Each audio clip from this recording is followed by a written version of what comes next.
Thanks, Leslie, and thank you for being here, especially the judges. This has become an exciting annual event, and one that we always, the people most directly involved this year, Gary and Leslie and their team, tinker with to try to optimize. And any feedback you have about the event, I'm sure will be very welcome. This has become a centerpiece of the College of Engineering's efforts to build technology management into what I expect will become the sixth department of the College of Engineering. Right now we have 5 departments in rather traditional engineering disciplines, although we don't do them in a traditional way, as I'll try to talk about over the next few minutes, but chemical, mechanical, electrical, computer science, and materials. So all of this has us operating very close to the frontier of science, and in fact that is a motto that we use to describe us. Frontier of science means that these chemical, mechanical, electrical, material science pursuits all in many ways involve translation of atomic and molecular ideas into important technology. And that's really our sweet spot, and a lot of our strength is focused in that area. But not to the exclusion of things in computer science, mathematics, simulation, and so on. And we view the technology management program really as a very important component in continuing to improve the education that we provide, really focusing not only on technical expertise, but trying to position our graduates for leadership in the technology sector. That's why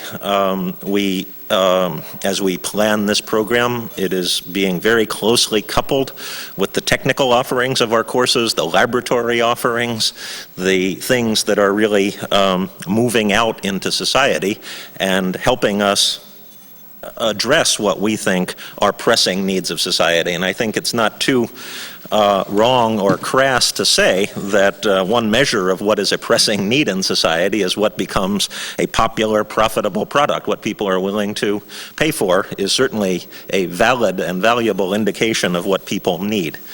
And so we view this whole project within the College of Engineering as a way of enhancing the education of our students, and I should say not only engineering students. The coursework that's offered, as you'll learn throughout Gary's presentation and some of the rest of the day, is open to the entire campus, and you have to understand, I'm sure you do, that the students from the letters and science side of campus aren't flocking to our regular courses in electrical engineering, certainly not in the numbers that they are to the courses Gary and our other instructors in the technology management program. So there are certain areas, I think, in which we could justifiably point to UCSB's leadership in technology. Material science is always near the top of that list. Applications in solid-state lighting, and I'm trying to make this list not as broad as it might seem at first glance, but to really contain elements where, if we all look at society 5 to 10 years from now and things that have happened, like replacing the light bulb, you'll be able to say that there are things going on right here at UCSB right now that have been responsible for that change that one sees in society. So, material science, solid-state lighting, special emphasis on high-speed electronics, photonics, MEMS, and our collaborative effort in chemical and biological engineering as well. And each one of these has an area of impact in communications, home lighting, alternative energy, medicine, security, and so on. So, the technology management program is not only a key ingredient in improving the education and enhancing and providing an exciting education for UC Santa Barbara students, but also in helping the faculty and graduate students move things from recognized areas of technology leadership to areas of impact in society. We view this as very key, not only educationally, but mechanistically in how we are aiming to transform the world with these inventions. So there are, I'd say, if you don't talk about technical areas or departments, which are maybe the most common ways for a school of engineering and a campus to characterize itself, I think there are a couple of other ways that we could be looked at. One is the entrepreneurial culture that's manifest in events like today. And when we say entrepreneurial engineering at the frontiers of science, I should have said earlier, we mean not only the kinds of things that we're talking about here, that is technical ideas or business ideas that might make good commercialization efforts, but also we approach the whole educational enterprise in an entrepreneurial way. The early bets that UC Santa Barbara made on compound semiconductors, on control systems, are now paying off in solid-state lighting, systems biology, and in other ways. Then probably the most significant hallmark of the way things are approached on this campus is our interdisciplinary spirit and practice. The logos there are of a half a dozen, or 5 to 10 anyway, multi-million-dollar interdisciplinary research centers. The faculty have had a great deal of success and have gained a great deal of confidence in this, and these each provide very robust and interesting, challenging environments in which we train our students. Of course, all of this is based on being solid in technical background, and I've already mentioned that, but our facilities and in certain key areas, I believe, put us in a position of technology leadership. But really, we want to get all this out the door, and some of it comes out the door in the terms of new companies like we're talking about. Some of it comes out the door in alliances with existing companies, and this, I hate to turn around and see what this actually looks like on the screen, but this sort of eye chart looking thing in the lower left-hand corner is a series of lines, and there are actually 153 lines, although the density is a little hard for you to verify that from where you're sitting, of specific interactions that UC Santa Barbara is having with companies, specific companies around the state. This involves either support of research from that company or the taking of a license of intellectual property emanating from UCSB that are countable. And so we are deeply integrated and would like to be much more deeply integrated with industry in California. And in fact, of course, this is generated by the Office of the President of the University of California. This is only the California companies. One could make a much bigger diagram like this going across the United States and the world. This is a little snapshot and a little advertising at the beginning of this day to let you know the context that has built this environment in which the 6th Annual Business Plan Competition is taking place.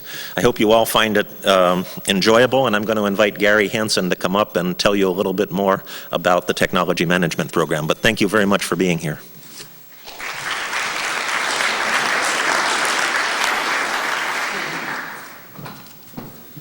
Welcome, everybody. It's great to see you here, and it's also great to be at this particular activity.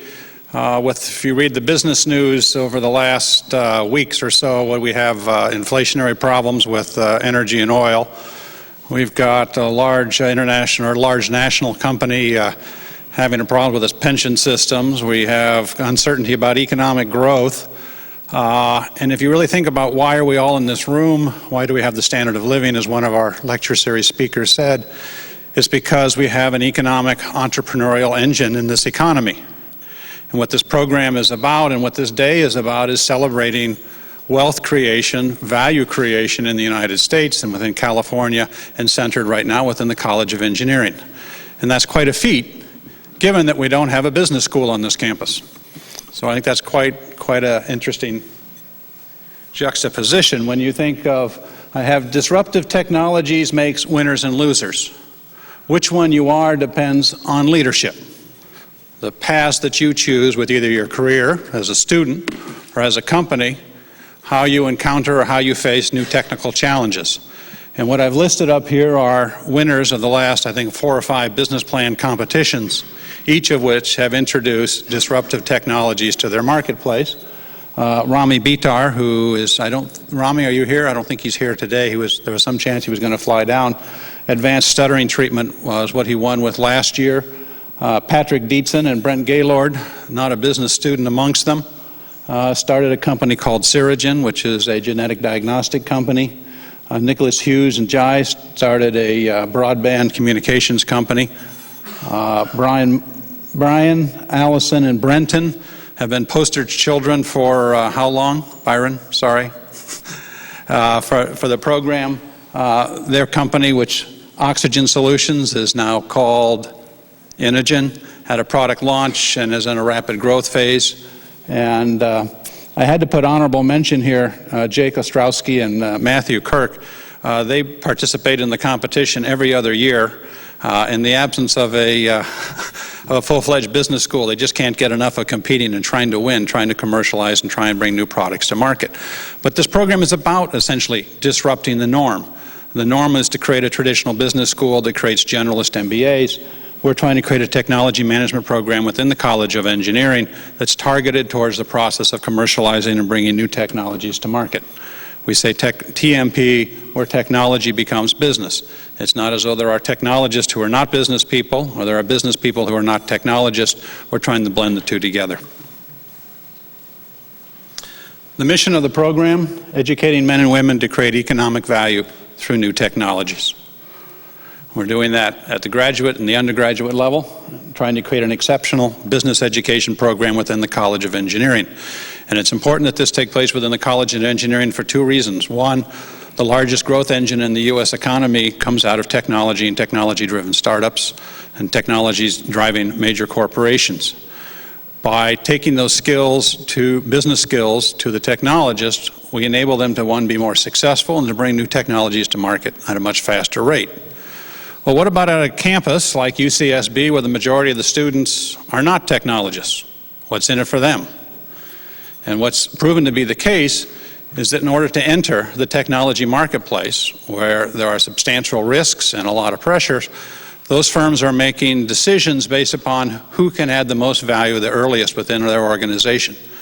And so whether you're an English major or a communications major or an econ major, or, as we have now in one of my seminars, a religious studies majors, they're all finding opportunities to gain critical business skills and part of the vocabulary and learning about what's different about technology.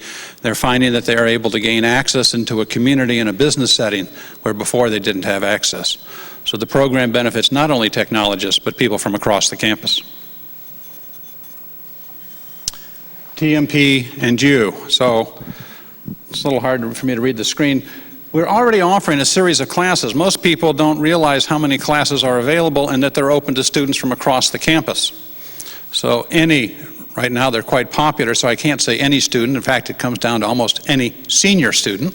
A few junior students can take a basic business skill class, an entrepreneurship class, new product development, a marketing class, project program management, a feasibility analysis class. All these classes are being offered out of the College of Engineering and available to students from across the campus at both the graduate and the undergraduate level. The faculty all have advanced degrees, and several of the faculty have started companies. We have people that are venture capitalists, investment bankers, and experienced executives across all the disciplines involved in the classroom activities, so it's both theoretical and applied. Undergraduate students can obtain the Technology Entrepreneurship Certificate, so that they can distinguish themselves on their resume to potential employers, and all graduate students can also obtain a certificate which is listed on their UC degree. It's a graduate program and management practice certificate. We also try and stimulate what I call knowledge networks, getting contacts and associations and understandings about business and the business world that you want to compete in. And so in order to do that, we have things like our lecture series, which during the fall and winter term or every other week, we bring in business leaders to meet with students and give formal presentations. That later appears on UCTV. We have a radio show called On the Edge, which is broadcast every Thursday morning and has quite a followership. We have our Entrepreneur at the Table. Roughly this year, I think we've had close to 30 to 40 entrepreneurs come and meet with students in a setting to which there's only, let's say, anywhere between 6 to 10 students with that entrepreneur for an hour to an hour and a half while they enjoy a fairly informal lunch and have a frank discussion.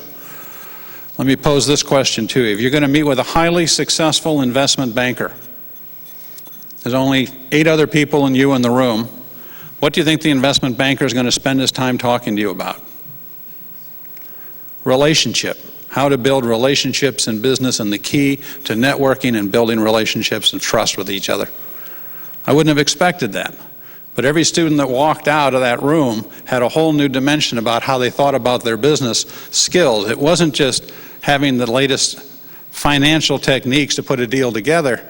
I had to have the relationships, the networks, the trust, the understanding. I had to meet somebody's need before I could apply those skills. 2 career tracks.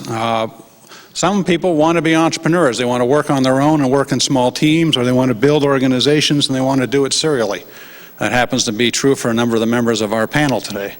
And there's also those that want to create value within existing corporations. And so we have classes that allow people to gain the skills to be able to exist as their entrepreneurial talents to be within both existing and startup organizations. This is just a quick site. You can go to the website, anybody, anytime. They get a listing of the classes and the activities. There's a list of the teams that we're going to be competing in the business plan competition. All of our lectures are rebroadcast and are downloadable. We have corporations that do that. We also have the DVDs that people can borrow and use, and some corporations have come and used those for staff meetings as discussion points. Today for the business plan competition, probably one of our signature events, and while again it's offered by the technology management program, it's open to the students from across the campus. We have an outstanding panel of judges.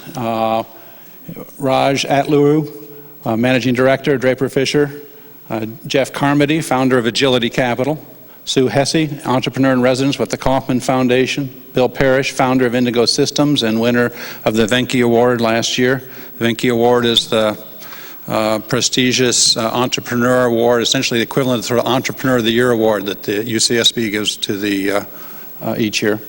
Phil Smith, managing partner of Stone Canyon Venture Partners, and Jane Williams, co-founder of Sand Hill Advisors. These individuals were talked into doing public service and then found out later what that full definition meant when they received a package of 8 business plans weighing approximately 7 or 8 pounds in their FedEx mail, and asked to go through those so that we could meet today and start that evaluation process. We've already met for an hour and a half going over the plans, and I can say it was highly entertaining, very interesting and informative, and I certainly hope that our business students, our students, when they present today, are ready for some tough questions. The business plan competition has many prizes, the first of which is the experience, the mentors, the friends, and the networks that one establishes for life. Every team that comes up and present today will have had the opportunity to be exposed to over 70 business and entrepreneur individuals who came, helped, advised, trained, developed. We had experts come and talk about legal issues, marketing issues, finance issues. We ran presentation sessions. They were evaluated on all their written documents and all their presentations.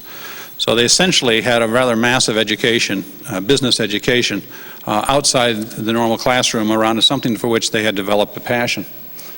In addition, there's something like cash awards, which is also a motivating effect. And this year we have 4 cash awards: Best Plan, Best Presentation, Best Idea, and Judge's Choice. The Judge's Choice Award is a $10,000 award. The other awards are all $3,000 awards. Finally, the team that wins today gets to go forward to a statewide competition being sponsored by Draper Fisher Jerviston Venture Challenge, and they have an opportunity to win a $250,000, say, investment from that organization if they so win. That's a rather nice piece. And in addition, this evening there's a special VIP gathering of entrepreneurs and potential investors that will meet with all the student participants, and we'll have an opportunity to try and figure out how we can launch and help these people be more successful.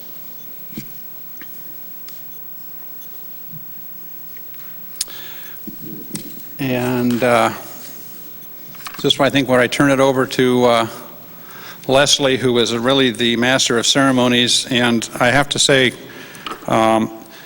she will be the one that runs this program, but this program exists because of Leslie. The students have benefited enormously. I'd say the community of Santa Barbara County has benefited enormously because of the organization, the working with the students, working with the business community and the mentors.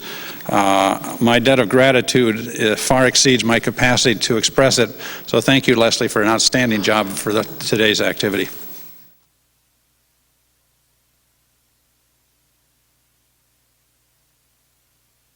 On your right is Jennifer Goikman. She's a business economics and Slavic language major. She's an undergraduate. Nitin Kataria is a PhD student in computer engineering, and Yanting Zhang is a mechanical engineering PhD student.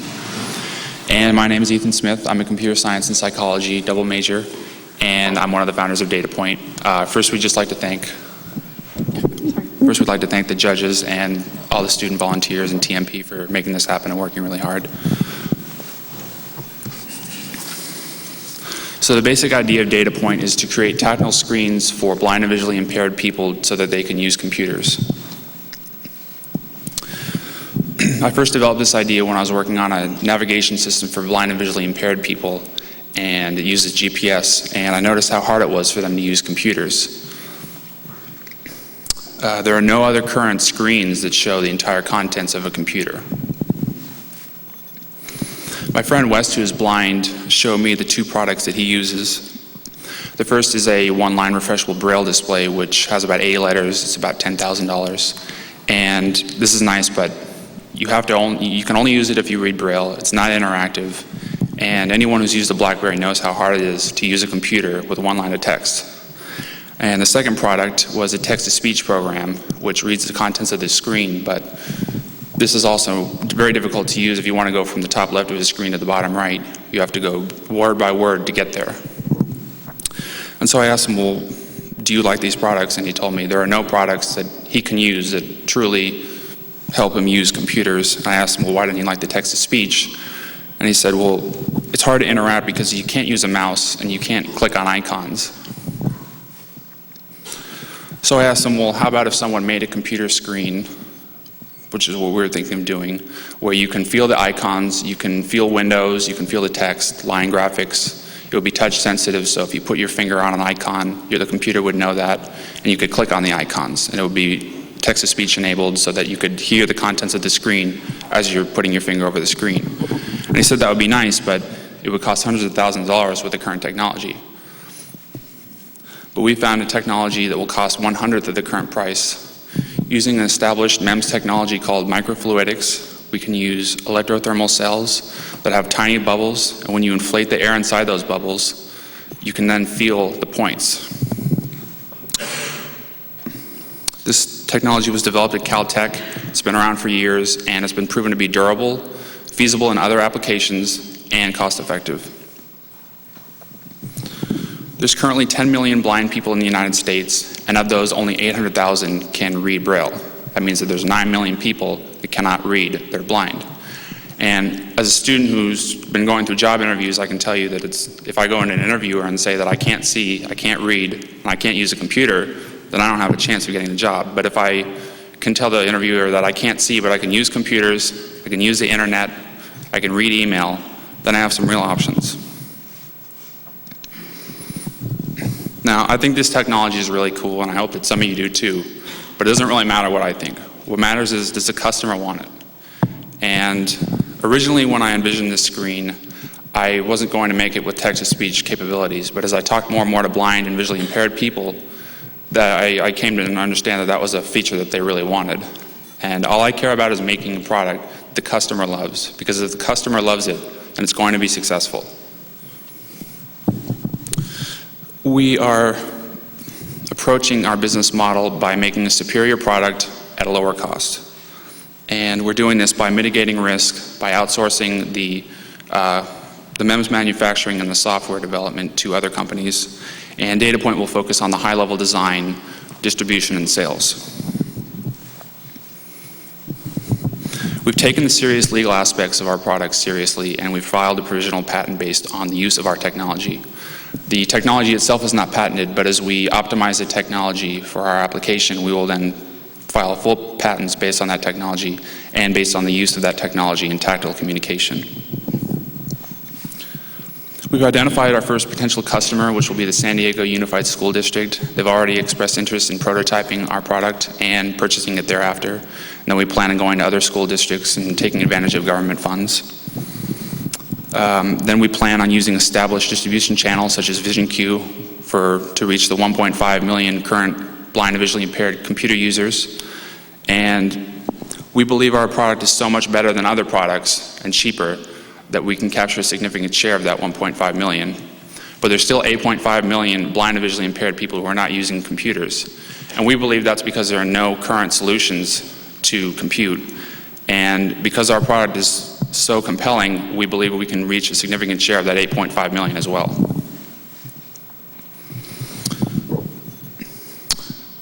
We expect to reach break-even status using government grants in the second year.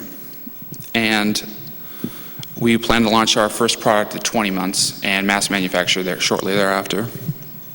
These charts show 2,500 in sales in the third year and doubling in sales thereafter. So we've currently designed our products for blind and visually impaired people, but our technology is not limited to that population. Our technology could really be used in any application because, remember, anything that you can see, you can also feel. We're seeking financing in 2 stages. Phase 1, we're seeking $1.3 million, which will be our first 12 months. And we look to expand our IP portfolio, go through approximately 5 cycles of MEMS design, fabrication, and testing cycles. And in phase 2, we plan on creating the supporting software, fabricating 100 samples, and penetrating the early market. So when I pitch this idea to other people, they ask me, well, what do you need to get this idea started? And more than money, I want to surround myself by great people. Jennifer has over 4 years of experience in customer relations and finance. Nitin Kateri has over 10 years of experience in hardware interface design. And Yanting has over 6 years working with MEMS. And these people are the best at what they do. The reason why I want to be an entrepreneur, and I know this sounds kind of corny, but in my own small way, I'd like to be able to change the world. And with DataPoint, we're doing just that. We're creating a computing experience for blind and visually impaired people that is equivalent to that of a sighted person. We're not making a video game, we're not making an MP3 player. We're fundamentally changing the lives of over 10 million people. And that's why DataPoint is special. Thank you.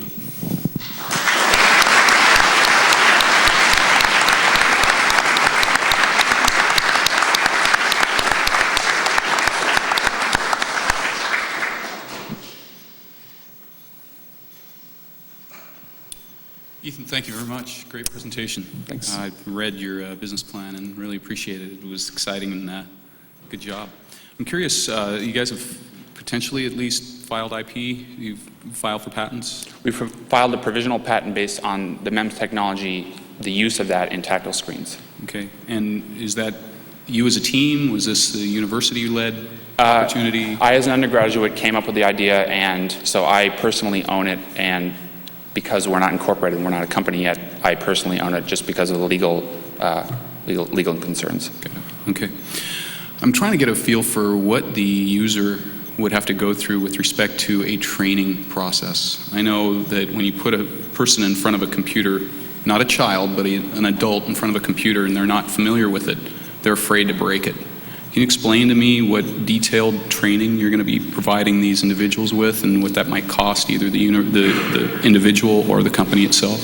Well, first of all, let me say that there's as I mentioned, there's 1.5 current blind and visually impaired computer users. So that population probably wouldn't be as concerned.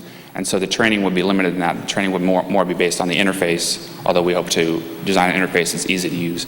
In terms of the training, by targeting the school communities, we will have training programs. There are already established blind training programs in terms of teaching them how to use Braille. And so we'll probably try and incorporate that with them. And it probably won't take that long to do it because they are already used to other devices. But your plan told me that 8.5 million people don't read Braille. Right. So there's a considerable population that is not going to have any experience with something like this, and from my perspective would need considerable training in order to get them over the learning curve. First of all, we'll hopefully have come up with an idea of what training when we target the 1.5 million. Beyond that, I would say that, we would probably try and do it just like normal computers, for sighted people, and we wouldn't have actual training programs for those individuals in 8.5 million, but we would try and have, word of mouth and that sort of thing. Thank you. Great product. Thanks. It's a very interesting application for the MEMS. Very nice. My questions revolve around your cost model, and maybe I can help me to understand your technology a little bit better. Is the substrate that these things built on, is it active? Does it have transistors and that sort of thing? Oh, the substrate will be the silicon. So we basically have two wafers. So we firstly will spin the membrane on it, then we edge through the silicon wafer, form the cavity, then we'll give the heat to hit the membranes, like inflation of the membranes. Okay, so if I understood what you said, the one part will have electronics on it? Yeah. To multiplex things and do the things that you need to connect? And you have to buy that someplace, right? Is that a CMOS wafer, that sort of thing? What is this, the electronics wafer? The wafers, the MEMS technology basically is based on the semiconductor fabrication. So that's what I said, that we have the silicon wafers. So that... essentially we're going to have like an array of heating elements on the silicon substrate in a square grid, and then we have this covering skin on top of it with like little air chambers, and then we multiplex these heating elements, and all the control signals come from the regular, we'll have our own embedded like electronics and firmware and everything, and that controls the display part of it. Okay, so what do these pieces cost? Per dot, like... No, for the wafer. If I read your proposal correctly, to build one of these screens requires 4... We can connect it with the IMT, which is a MEMS foundry locally, and they give us the quote about $400 for per 6-inch wafer. For a 6-inch wafer? Yeah. And how big are your squares? For the 12-inch screen, we need 4 6-inch wafers. Square? Yeah, square. So they wafers, in fact, is a circle, but we can manufacture, then cut it to squares. Yeah. So you have round wafers and square... Square in the middle. Yeah. And so you cut them out of the round wafer? We have round wafers, we cut them to the square, then paste it, that sticks 4 wafers together from the square screen. Yeah. Okay. I was just going to say, basically you'll have 4 square wafers and you'll combine them into a larger square. So you have somebody's building you 8-inch wafers? 6-inch wafers, 6 by 6-inch wafers, you combine them to make a larger 12 by 12-inch screen. I don't think that works, but that's okay. Ethan, I think this is a great opportunity to go after. It's a real pain point, so I applaud you on that. The question I have really is around user experience, which is going to make or break the product.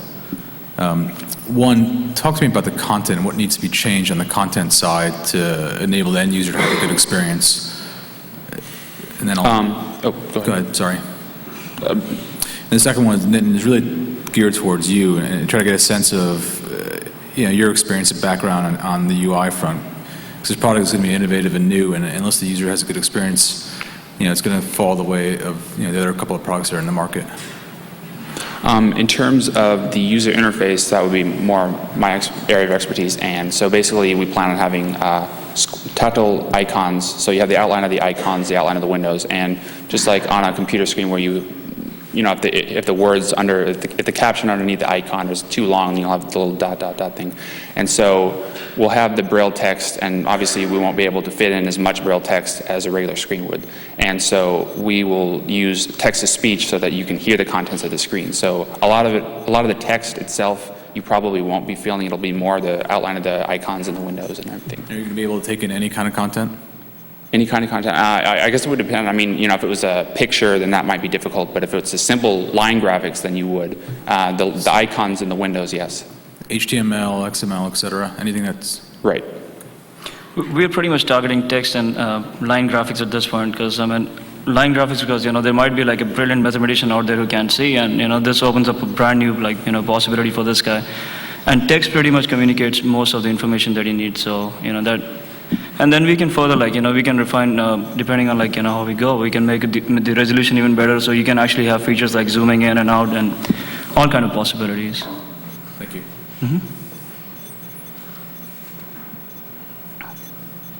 Yeah, I'll ask one more question just to follow up. The projections, I don't really look at projections at this stage of the business that often, but your projections had gross margins that were enormous that you don't typically see. Maybe you can talk through those. Sure.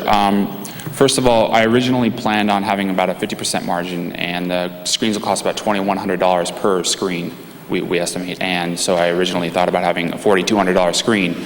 But then I spoke to blind people and said, well, how much would you be willing to pay for this? And I actually have a quote. I think that's on. And I asked my friend, and he said, well, would people be willing to pay $8,000 for this? And as you can see, he said, absolutely, people would be able to pay that. Because the current products are more expensive and do much less. So initially, we would be able to do that. When we're targeting the 1.5 million and the 8.5 million, we probably have to lower the cost and aim for about a 50% margin. I'll have to steal the microphone.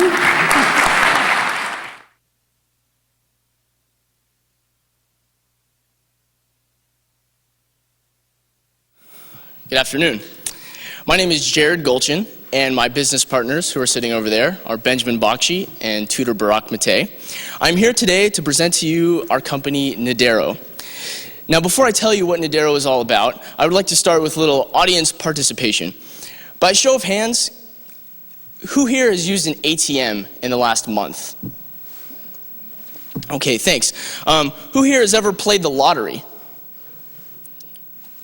Excellent. Now, who here would play the lottery if you were guaranteed to win the jackpot?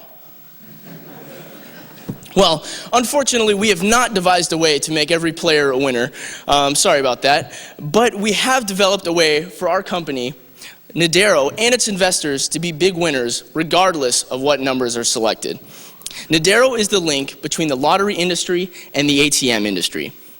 We make it possible for people to purchase lottery tickets at ATMs by providing seamless software integration between ATM, lottery, and banking markets. Nadero will become a major player for some of the country's largest industries. I'm now briefly going to walk you through a typical ATM interface and what it would look like with our added software. So here's a sample of the screen that would appear after you've inserted your ATM card and entered your PIN. As you can see, there would be an option on the main menu to play the lottery. For this purposes, we're going to go through as if you made a cash withdrawal. The ATM would lead you through the normal steps for making the withdrawal, ending at a screen that resembles this one. Now, what would happen after this is you would now have the additional option to purchase a lottery ticket today. If you select yes, then our program will guide you through the necessary steps for purchasing your ticket, such as game selection, number of tickets, and method of payment. The process will be completed with the printing of the ticket and receipt of the transactions. Now, you might ask, what is the need for a company like Nadero? Well, the answer is fairly clear. ATMs are saturated. As the number of ATMs increase, the amount of transactions per machine are decreasing. Since ATM owners make their money from transaction fees, they are always looking for a way to increase traffic to their machines and increase revenue. Now let's take a look at the markets we'll be tapping into. The United States lottery generated $48.8 billion in revenue in 2004. This is larger than the movie industry and video game industry combined. As for ATMs, this too is a multi-billion-dollar industry, bringing in over $10 billion for ATM owners across the country each year. In the U.S., there are approximately 250,000 privately owned ATMs, and the average citizen visits the ATM over 130 times per year. And that same average citizen spends approximately $187 on the lottery each year. Now, let's look at some trends in these two markets. As I mentioned earlier, ATM usage is on the decline. Now, this is because of the vast number of new machines there's new machines, there's more machines, which means less transactions per machine. The lottery industry, however, has experienced a steady increase in participation since its inception in 1964 in New Hampshire. The increase is due to more states participating in the lottery. It is also the result of impulse buying, which ultimately increases jackpot sizes and in turn causes more consumers to purchase tickets. Nadero's goal is to get the ATM industry back on the rise by teaming up with continuously growing lottery industry. Now, after analyzing these two markets, we realized that we need to provide an additional service at ATMs to increase foot traffic and increase revenue. We chose lottery tickets, one, because they are a proven commodity in a steadily growing industry, and two, because they appeal to impulse buyers. Also, since many people in the US already play the lottery, they will now have the added convenience of purchasing their tickets as part of their ATM transaction. The technology that is needed in order to make Nadero a reality consists of programming that connects the ATM, lottery, and banking markets together. The beauty of programming is that all ATMs can be updated through existing online connections which are already in place. Another major perk is that ATMs can print lottery tickets directly onto receipt paper, which is already stocked in each machine.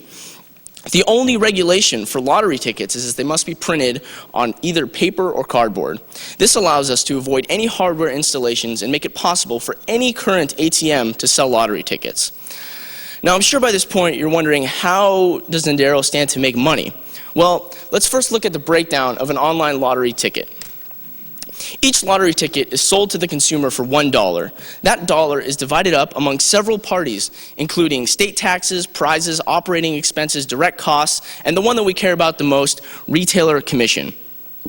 6% of each ticket is given back to the retailer. In our current system, this is the amount that would go to the store owner. Now, for our business model, we have factored that out of that 6%, half will go to the ATM owner and the other half will go to Nadero. So to put it simply, Nadero will make 3 cents for every lottery ticket sold at an ATM. Now, how can we project sales? Well, our revenue projections are based off the number of private ATMs in each state. We anticipate integrating Nadero into approximately 80% of a given state's private ATMs. Using our figure of 240,000 transactions, 2,400 transactions per machine, and our conservative goal of selling 1 ticket for every 10 transactions, we have developed a fairly accurate revenue projection that can be applied to all states. Now, where do we begin? Well, we first wanted to focus on the states with the highest lottery sales per capita. Then we realized that multi-state lotteries are also very attractive to consumers because they typically have higher jackpot sizes. So to compromise, we began by selecting 4 of the largest lotteries who also participate in the multi-state game, Mega Millions. Those are Georgia, Illinois, Maryland, and New Jersey. Now let's look at our projected growth and revenue for our first 5 years. In our first operating year, we anticipate revenue of $6.7 million from the 4 states previously mentioned. By year 2, our goal is to expand to the remaining states that participate in Mega Millions, and in year 3, to include all states that play the Powerball, another large multi-state lottery. By the end of year 4, our goal is to be installed in all feasible states that offer the lottery. In year 5, we are planning to take Nadero international and take on Germany and the UK. As you can see, by year 5, our projected revenue is approximately $160 million. So at this point, you're probably thinking that this is looking pretty good, but you still have one major question. What is to stop someone else from taking the idea or being undercut by the lottery industry or the ATM industry? Well, the answer is simply patents. We are in the process of securing 2 patents. One is our unique electronic payment process, and the other covers the underlying idea of selling lottery tickets through ATMs. We also have the advantage of being the first to the market. There are also some other features that set us apart. We offer our software with absolutely no cost to the ATM owner. Our software is extremely protected and secure. The service is convenient to ATM users, and once it is in place, the operation is turnkey. In order to launch our company initially, we will need approximately $2.5 million. This amount covers the extensive programming costs that are needed to provide our secure and seamless software. It also includes all necessary marketing and startup costs. To raise these funds, we plan on making available 60,000 of a total of 100,000 shares of our company at $42 a share. Because of the large revenue and minimal costs, once we are fully operational, Nadero plans on paying dividends annually to investors. We also anticipate the possibility for a buyout. ATM manufacturers like Diebold, Triton, and Tranex may find it in their best interest to negotiate a deal with us to buy us out. This is not a problem because if it is a very lucrative offer, we stand to make money, and so do our investors.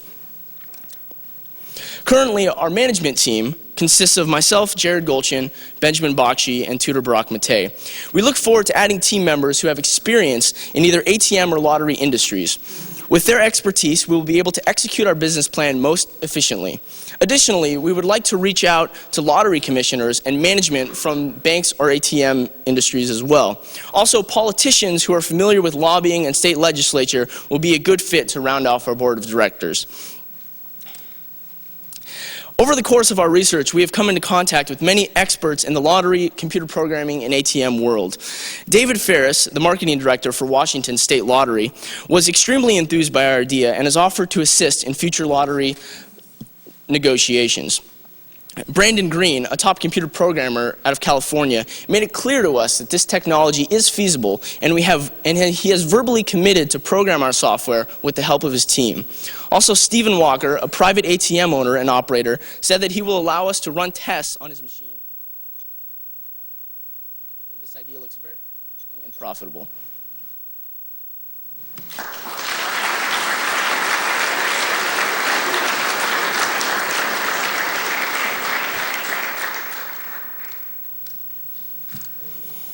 Thank you, Jared. That was really interesting and a very intriguing idea.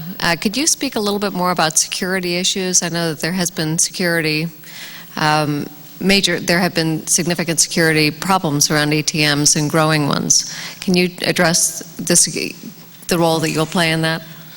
Is it all right if I defer that to my partner, Tudor? Thank you. I don't know if the mics are on. Okay. Glad everyone can hear me. As far as security issues are concerned, that is actually why we're trying to raise $2.5 million, because the actual feasibility of the software is not that much of a problem. We've talked to plenty of computer programmers. They're very confident that they could get this up and running, but the main cost is improving that your software is secure. Now there's various consulting firms. Sage Sage Securities is one of the major security consulting firms that deals with making sure that your software is secure. So most of our $2.5 million, we're looking at somewhere around the tune of $2 million will be going out to these software consulting firms, and basically, they look at the software and they put their stamp on approval of it for state legislatures and ATM industries, and basically solidify that yes, we feel this is very safe, and we're not going to have breaching issues and stuff like that. But I'd also like to point out that throughout the ATM industry, there's actually been surprisingly very few big fraud cases. So. Actually, that's not exactly the question that I was asking. The security of the machines themselves has been at risk in a growing way. And I would imagine with online gambling, basically with the purchase of lottery tickets, you would have a different layer of risk in the security sense. Right. Just to clarify, are you referring to, I know throughout the late 90s there's been some epidemics around New Jersey and Los Angeles, but that was more pertaining to identity theft, not so much as scamming actual banks. It was, as I said, identity theft. So, us offering ATM, lottery ticket purchasing capabilities through an ATM does not really increase, the danger that ATM may face any more than it would if it didn't offer lottery tickets for sale. But I actually am quite familiar. I did a lot of reading. It's a cost of the industry. It impacts the cost of the industry. Jared, thank you. That was an excellent presentation. In your business plan, you talk about the potential partnership with Tranex and Triton. Can you further explain how you see that coming together with Nadero? I will defer this one to Benjamin, our other business partner. Thank you. The motive behind looking for these partnerships with the large ATM manufacturers is because we will then, by negotiating contracts with them, we'll be able to access the most amount of ATM machines as possible. Tranex, Triton, and Diebold are three of the largest ATM manufacturers who make over 90% of all ATM machines. So if we were to create some sort of program with them where we would turnkey processing, install our software into all their machines, it will be much beneficial for us as well as them, because they will be able to add extra benefits to their machines when they are selling them on the retail locations. Do you see them as a strategic partner or a financial investor, or how do you see that partnership coming together? They are a strategic partner, but as far as financial investment, they will be. We don't foresee them having to put any money down. We talked about the licensing. We don't. We want to make it as easy as it is for them to, take on our project and start selling lottery tickets at their ATM machines. We feel it would be very enticing if, we're not charging ATM manufacturers or owners any more money, yet we're providing them with this feature that, as Jared talked about, $48.8 billion industry. It's hard to argue with that. So they have the capability of taking in 3%, of all commission paid for lottery sales without having to pay for extra money. But, there is added security, as Ms. Williams pointed out. Additionally, there's a possibility to negotiate with specific ATM manufacturers if one of them wants to license it, essentially monopolize the possibility of having lottery tickets at the machines, at which case we would negotiate the percent. That would be different from the 3%. So if they want to solely sell the machines sell lottery tickets at their machines, we might have to negotiate a higher percentage or licensing fees. Thank you. Again, great presentation, very impressive. I'm curious what regulatory hurdles you'll experience with respect to minors purchasing lottery tickets through an ATM.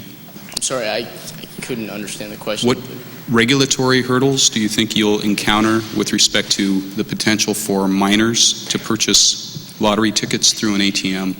Right. Jared talked about some of the experts in the industry that we've been in contact with. Stephen Walker he's a local ATM owner and distributor, and we addressed him with many concerns that we have that may come up. We asked about him, and he said, he said that that's actually trivial to be able to get data on the card holder, whether they're of age or not. Now, I took that on authority.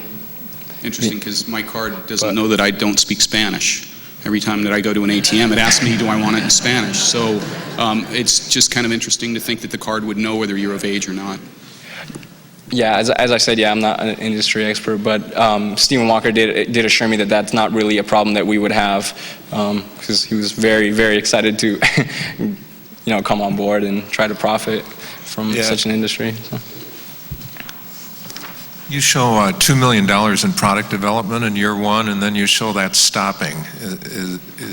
Is that your plan? Well, once the software design has been, once the software has been designed, there really is not much needed at that point except to infiltrate it in the other states. So. The main concern, as we said, is we have to be able to get a stamp of approval, stating that our software is very secure. And so once we've spent, a majority of our invested funds, securing our software, then it's just maintaining it. So we wouldn't have to spend as much money developing the software.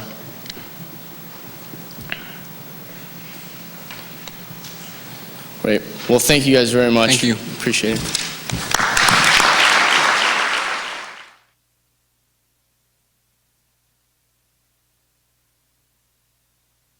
My name's Matt Kirk, and these are my partners, Amit Jardosh and Krishna Ramakandran.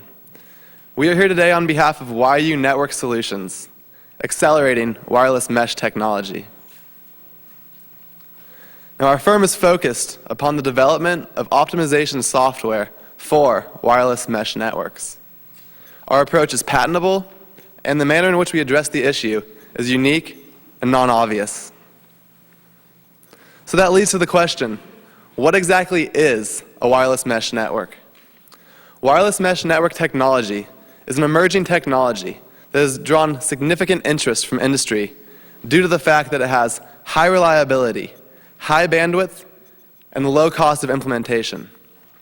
It has applications ranging from the employment of emergency response team networks, such as police and firefighters, to sensor data collection and surveillance, as well as the more traditional application of public hotspots.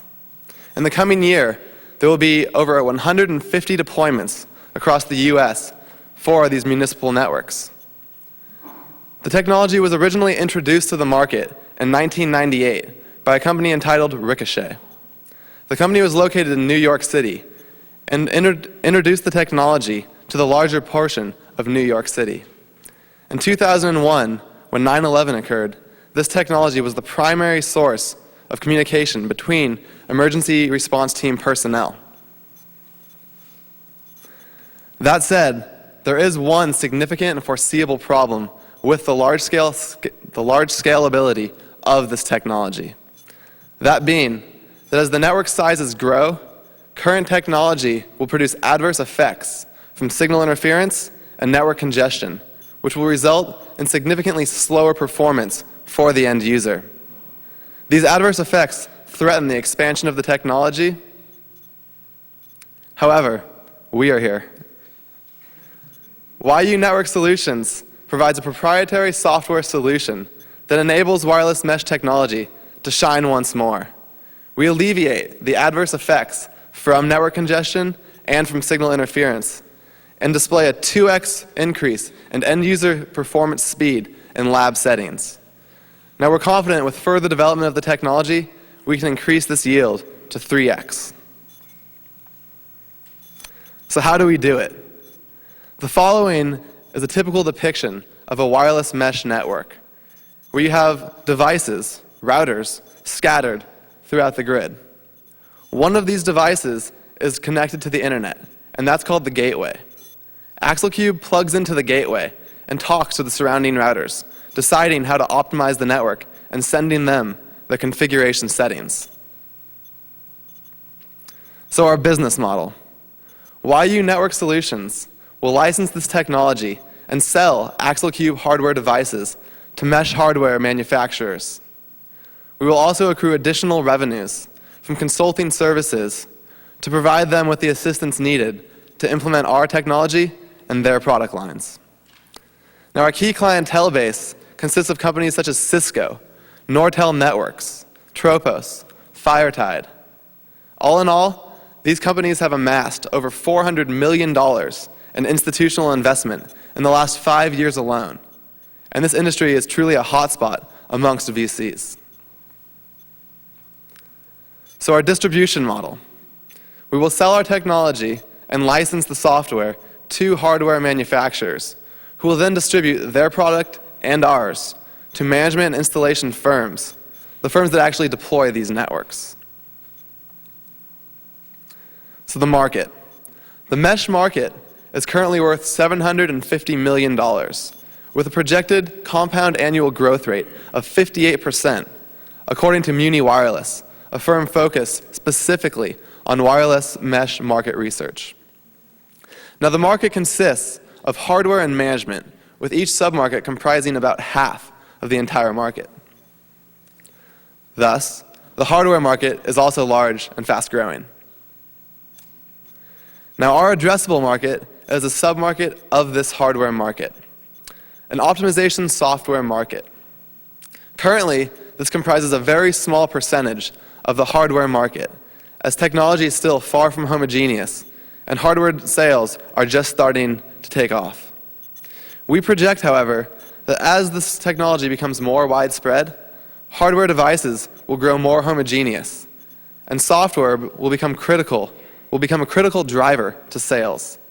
Software is the intelligent component of these devices, and thus, by 2010, the software market will comprise 21% of the entire hardware market, giving us an addressable market of almost $800 million.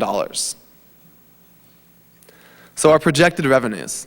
In year one of operation, 2006, we project revenues of $1.2 million. By 2010, our revenue stream will grow to approximately $180 million. So our competition. The primary competition to YU Network Solutions is consumer indifference, i.e., that if networks were created with enough bandwidth and demand for bandwidth was small enough, consumers wouldn't care if the networks weren't optimized. That said, we don't see this as feasible competition, as consumers have already displayed an explicit demand for increased bandwidth as applications need it to operate. Also, we have indirect competition from firms such as Roam AD and Mesh Dynamics, companies that provide mesh software for the hardware devices, but have yet to focus on optimization. Currently, their product lines are confined to security and billing. Finally, AutoCell is a company that's focused on the development of optimization software for wireless technology. However, their technology is for home networks and has yet to be implemented with wireless mesh devices. So our management team. Our management team is comprised of the two inventors of the technology, Mr. Krishna Ramachandran and Mr. Amit Jardosh, who are both doctoral students here in the computer science department at UCSB, as well as myself, Matt Kirk, who has experience in founding 2 previous high-tech startups. Our advisory board. Our advisory board is comprised of extensive experience in industry and academia alike, with explicit experience in software and high-tech startups, and researchers at the forefront of wireless mesh technology on the academic side. So the investment highlights. Why is YU Network Solutions such a great investment opportunity? Well, first, we've already received explicit demand from customers. 2 days after posting on our website 2 weeks ago, we received a call from London with a firm in the industry that displayed explicit interest in what we're doing and in meeting with us. We've also conducted initial correspondence with other industry leaders, and they've also first displayed that this is indeed a sore spot for the industry, and second, voiced that they don't have the resources to direct it in-house. Next, we're highly profitable. Being that we're a software startup, our gross margins are from 80 to 90%. Also, our technology is defensible, as we already anticipate the filing of intellectual property through the UC, and will assemble an additional patent portfolio to further protect our positioning as the market leader in optimization software. Finally, our market's sustainable. The internet's not going anywhere, as it's already grown integral to our lives. Wireless networking is the form of internet in the next decade or so, and will become just as integral as Ethernet cables are present day. So the investment opportunity. We project the filing of the IP by June of this year, and will seek an institutional investment Series A round of $1.5 million in August to launch the venture and sustain us until we reach a break-even point in the market. Now, our business strategy is going to be focused heavily upon acquisition, and thus, by year 5, we anticipate this acquisition by a key competitor, or a key client, as both have significant money. So finally, to summarize what I presented to you here today, first, we presented wireless mesh technology as an emerging technology with huge potential. Next, we displayed the hindrance to market acceptance, i.e. that adverse effects right now don't offer significant end-user performance once the networks grow and scale. Finally, we presented YU Network Solutions as having the solution to this problem and enabling wireless mesh technology to shine. As I conclude, I'm going to leave you with some key quotes attained through initial correspondence in the industry that I think you may find quite interesting. Thank you.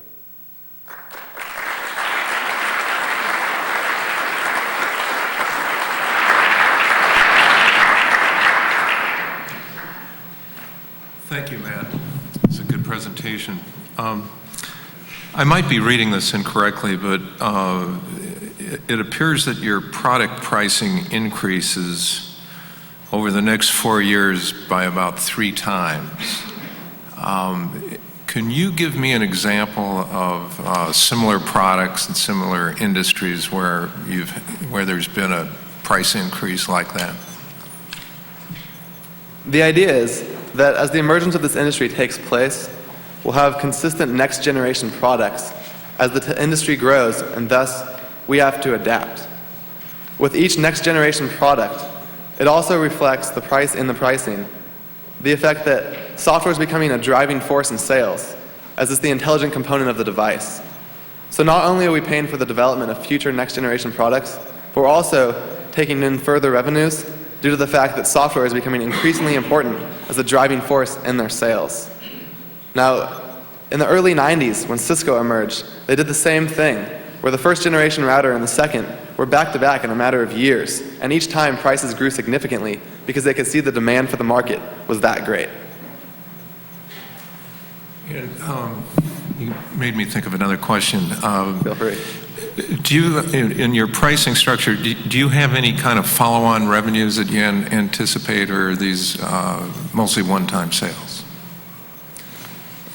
So our revenue model is constructed from licensing and sales of the hardware device, as well as accruing additional revenue from consulting services. Now, consulting services we project to be a pretty constant flow of revenue, meaning that networks are always changing, and they'll always encounter new problems, which we have to deal with. Now, that's not our primary profit, because typically with consulting services, we're going to operate almost at cost. But the technology is such that we need these consulting services to make a demand for the product in the market. Without enabling them to implement our technology, there is no demand.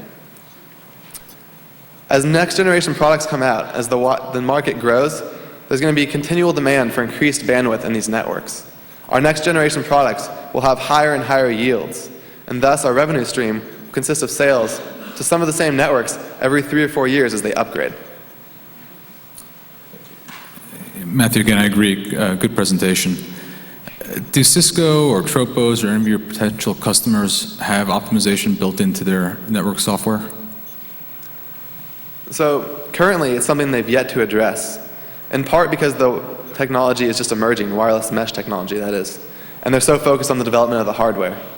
Now, we actually had a conference call with Peter Vikers, who is the former CEO of Chantry Networks, which was acquired by Siemens, this past week. And he voiced that Tropos has expressed an interest in doing some type of optimization, but was not sure if they can do it in-house or going to have to outsource. Where we stand, it doesn't really matter, because if Tropos tries to do it in-house, then we have 7 other firms that have already voiced, we've already heard it from 2 of them explicitly, that they don't have the resources to develop this in-house. If they feel like they're behind, they're going to be willing to acquire us sooner to leapfrog the competition. And so my follow-up question was going to be, and I've got 2 of them now, what differentiates your algorithm from ones that, or what's unique about it that other folks can't develop in-house? So that's a question that we've been instructed not to answer, as it could constitute in some form public disclosure. All we can say at this time is that the algorithm was written by the 2 inventors at my left, and we've already tested it, and it's proven significant improvements in end-user performance. Thank you. I have 2 questions. One, when you showed the mesh, you showed the gateway in the center. Are each other one of those router nodes, is that your hardware, or is that just software in those, or where are you? Right. So that's a great question, actually. So AxleCube, as we showed in the slide, connects to the gateway, which is the one router which is connected to the internet. Now, the other routers connect to the internet via the gateway. We attach our hardware device to the gateway router and then install our software on each of the surrounding routers that allows them to communicate with AxleCube. They send their configuration settings to AxleCube. AxleCube assesses the situation, figures out the optimal settings, and then broadcasts back to them their new configuration. The second question I had was, explain the terminology used as you saw a 2x improvement at least, and then you said, and it's scalable. Does that mean that it gets better as the mesh gets bigger, or that it maintains that same advantage, or what happens as you get bigger meshes? So the increase in performance is linear, but the way to look at it is that as these mesh networks get bigger in size, instead of waiting 30 seconds of a delay, that's going to grow to 1.5 minutes if the network grows to be 3 times as big. So your improvement using your technology versus not is still basically the 2x. It becomes integral to the networks as the networks grow in size. Because right now a delay, because it's scalar, if you have a small network, the delay is minimal. But as the network grows, the delay grows linearly. So it's going to scale. If it's maybe 10 seconds right now and the network becomes 10 times as big, well, now it's 100 seconds. And as you can imagine, networks present day are being looked at to be deployed in Los Angeles downtown, throughout the entire city of New York. Networks that big, the delay would be significant. Matt, great presentation. I enjoyed reading the business plan as well. Other than critical responders, say life support, firemen, ambulance networks, things like this, can you tell me why a network operator really cares about the functionality of their network? I can't get Verizon to give me the ability to, say, not drop a call around Rincon. It seems to me that the network operators themselves really don't care about the level of service that they provide. As long as the network's up, they're happy. Right. So that's a great question, actually. And I think the telecom industry is a great place to look. So you can look at a firm like AT&T that might not really care, but then you can also look at a firm like Vonage that's just emerging, and they took the apathy of AT&T and are really throwing it in their face. VoIP is emerging as a significantly improved technology, and truthfully, if these firms are indifferent, other firms will emerge and take their place. Thanks. Are there any other questions? Thank you.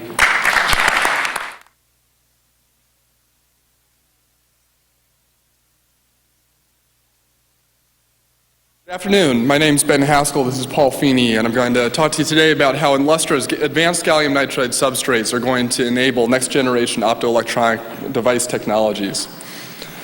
Blue laser diodes for high-density DVD storage, white LEDs for highly efficient overhead lighting and backlighting of LCD displays, green LEDs that are saving municipalities millions of dollars a year, both in energy cost and in maintenance costs. These are just some of the applications for gallium nitride light-emitting diodes and laser diodes.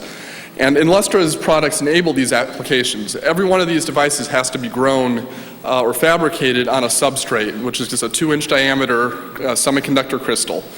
And Inlustra is going to produce substrates that are going to make these devices more efficient, more cost-effective, and more reliable. The end user market for gallium nitride products is large and growing fast. The LED market was $3 billion roughly in 2004 and is growing at about 14% a year to an expected $6 billion in 2009. That doesn't even take into account the potential penetration into the $20 billion solid-state lighting market beyond 2010. Laser diodes, on the other hand, are a smaller market right now, but growing very rapidly, with about 57% year-over-year growth. Right now, we're looking at about a $100 million market that's expected to reach almost $1 billion in 2009. And the real significant expansion of HD DVD technology into the homes is expected in 2010 and beyond. All of these applications, like I said, rely on gallium nitride semiconductors, which have enabled many technologies already, but they have some serious limitations right now. Manufacturing yields are too low, device costs are too high as a result, and device efficiency, while superior to many competing products, still isn't good enough to justify that higher cost of gallium nitride technology. The solution is to use gallium nitride substrates for growing these devices, which is rarely done in the industry right now due to the limited availability of the gallium nitride substrates, their high cost on the order of $10,000 for one of those little 2-inch wafers, and inadequate quality to justify the high cost. Inlustra has developed technology that will allow us to produce superior quality gallium nitride substrates. We're using a low-cost production method. We're dividing our products into 2 categories. One is conventional gallium nitride substrates, which in the industry are referred to as C-plane gallium nitride substrates. Again, we can produce these with superior quality and at lower cost than the current players in the market. Where our core competency lies, however, is in the production of next-generation non-polar gallium nitride substrates. These substrates will offer our customers higher device efficiency, more devices per substrate, and lower cost for their manufacturing through reduced processing steps. Inlustra's technology is laboratory proven. It was developed at UCSB in Professor Nakamura's nitride crystal growth laboratory. We've established that we have world-leading nonpolar gallium nitride quality. The technology is defended by patents and extensive trade secrets, and we'll build proprietary gallium nitride manufacturing equipment in-house to further reduce our costs. Inlustra's target market segments are large and growing. The substrate market itself is expected to grow to roughly $170 million in 2009. This is just the conventional C-plane gallium nitride substrate market. Nonpolar gallium nitride substrates are a substitute product for conventional substrates, and we expect them to command a 20 to 30% price premium over conventional substrates. So this revenue figure could be a bit higher than $170 million in 2009. The market is expected to grow substantially between 2009 and 2013 to in excess of $1 billion as LED manufacturers begin to adopt gallium nitride substrates. The early adopters will be blue laser diode manufacturers such as Sony, Sanyo, Sharp, Panasonic. These companies are already willing to pay $10,000 for a substrate, so with cost not being an issue, it's simply a matter of supplying enough substrates for these companies to produce the laser diodes they need for consumer electronic devices. High brightness LED manufacturers also will adopt these substrates, but in time. Right now they can't afford to pay those high prices for substrates because they're trying to sell their final products for significantly less than a laser diode manufacturer is. However, as we improve the quality of our substrates and push down the prices, companies like Lumileds, Toyota Gosei, Osram Optoelectronics, and many others will be able to justify the cost of gallium nitride substrates due to the performance benefits they'll experience. Government and university research groups are also key customers that tend to buy high-end products earlier in their life cycle. In particular, they will try to fabricate the highest performing devices on the highest quality substrates they can get their hands on, which make them, even though it's a low volume segment, a good market segment to break into. Inlustra has a strong advantage in the gallium nitride substrate market over the current competitors such as Sumitomo Electric and Lumilog in France and Cree ATMI in the US. In conventional gallium nitride production technology, we have a low-cost scalable process that will allow us to push our manufacturing costs and therefore our prices down below what our competitors can handle. The technology in the gallium nitride industry, though, is going to evolve to nonpolar GaN. It's just a matter of time. There are enough benefits theorized for these nonpolar substrates that we know this is going to happen. And Inlustra is a nonpolar GaN technology leader. We have protected intellectual property in this area. Nonpolar devices will offer superior performance, superior product life, and reduced manufacturing costs due to higher yields. Conventional gallium nitride competitors have no capabilities in nonpolar technology right now, and they'll struggle to shift as the market adapts. We'll use a direct sales model to sell our nitride substrates just as many of our competitors do currently. There are a limited number of large customers. Even though there are roughly 600 customers in the industry, the vast majority of substrates will be sold to roughly a dozen companies. Also, using a direct sales model will allow us to have a better understanding of our customer needs and their interest in future product direction. Looking at our financial projections, we expect to break even and be cash flow positive in the fifth quarter. 2009 revenue is anticipated to be on the order of $44 million with earnings of $33 million. We can achieve those kinds of margins due to the very high prices that gallium nitride substrates command right now. We can produce these substrates in our lab for roughly $500 to $600 a piece, yet right now they're selling for over $5,000 a piece. These margins are expected to hold up for at least several years until more companies get into this business. But again, we'll be the only company that can produce nonpolar gallium nitride substrates for some years to come. Inlustra's team, this is Paul Feeney, I'm Ben Haskell. We are experts in nonpolar gallium nitride crystal growth and have experience in building and managing both crystal growth facilities and crystal growth machines. We're advised by Professor Nakamura, who's truly the father of gallium nitride technology, and Professors James Speck and Stephen Denbars, who are widely recognized within the gallium nitride community.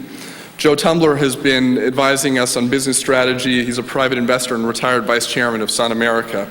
We're also establishing a technical advisory board to lend credibility to our company and to help guide the technological direction of our development.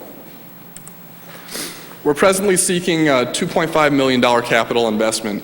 We're going to augment this investment with government funding and build a production facility in Goleta. Initially, this facility will produce 7,500 wafers a year and will utilize UCSB resources to reduce upfront capital expenditure. The company will be cash flow positive in 2006, and we expect $14 million in earnings in 2007. And payback of that initial investment is possible both out of future cash flow or a business combination. Inlustra has a tremendous opportunity to penetrate an emerging high-tech segment of the market. It's a rapidly growing market, expanding even as unit prices fall. It's large enough of a market to be attractive for investment, yet it's small enough to deter huge competitors that would like to get a big chunk of a big market. The technology is well proven in our labs and is defended by patents and trade secrets, and we have unique expertise in this emerging segment. Thanks very much for your time, and I'd be happy to answer any questions you have.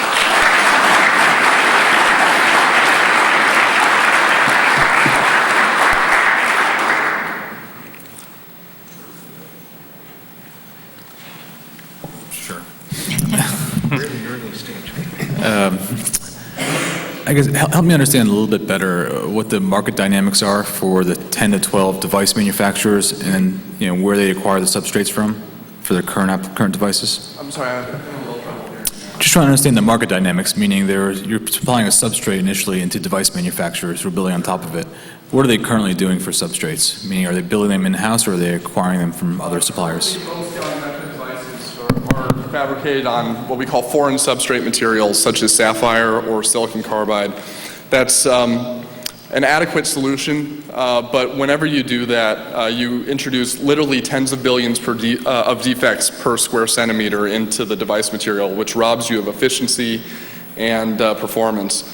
So an ideal solution would be to use gallium nitride substrates. In order to produce things like laser diodes right now, companies have to go through a huge series of processing steps that cost tens of thousands of dollars in order to eliminate the defects from their material. Using a gallium nitride substrate, so those defects are gone from the very beginning. And just to further the question, the current providers of Cree is a big provider of silicon carbide, right? Yes. And the market dynamics are people are acquiring substrates from other partners. I mean, is that the way the market's broken down? Mm-hmm. That's true. Why 2-inch? 2-inch is the industry standard right now. It stems mostly from the difficulty in growing gallium nitride crystals uniformly. Some companies are trying to do 3-inch or larger, but the device manufacturers have found that they just can't get uniform crystal growth over a large area with gallium nitride. So we expect 2-inch to be the standard for quite some time to come. Perhaps widespread adoption of gallium nitride substrates will allow improvements in uniformity of the device growth in the long run, but that seems to be quite a few years off if it's going to happen at all. Going back to your short-term market, you're looking to provide the non-polar is a long-term differentiation. The short-term is a process know-how? The short-term IP that you guys have is a process know-how? Is that? It is a processing patent or a series of patents that we have filed with the university. And those patents are written very broadly so that any company that wants to grow nonpolar gallium nitride is going to have a very difficult time doing it without these patents. If you had to describe the secret sauce, if you will, of that know-how, what would it be? Fortunately, we were able to provide enough detail in the applications to make them legitimate, but crystal growth is a very tricky business. There are many companies that have tried growing this stuff using exactly what we described, and they've never been able to produce it because there are some fine points in the growth process that we didn't disclose that protect us. How much of this material have you grown now? I've done quite a few growths on the order of 1,000 growths over the years, last 5 years, and we have the growth process is very well refined at this point, and at this point we just need to scale it up to production. You show a cager, continuous concager just seems to take off like the proverbial hockey stick, and Sure. there's got to be something out there that levels this off. Any feeling on that? Well, there are two things that are going to affect the growth curves. One is falling substrate prices. Fortunately, that's factored into this projection here because substrate prices are expected to level off around 10,009, 10,010 or so. The tremendous growth between 10,010 and about 10,015 is going to be driven by adoption of white LEDs for overhead lighting applications and the widespread adoption of high-density DVD players. That will probably start to saturate in the 2015-2016 kind of time frame. The intellectual property, has it been, the patents themselves filed by the university? They were filed by the university, and we are in negotiations which are going well with the university to license those patents back. And would that be an exclusive or a non-exclusive? It would, it's a little up in the air right now. It would be either exclusive or co-exclusive.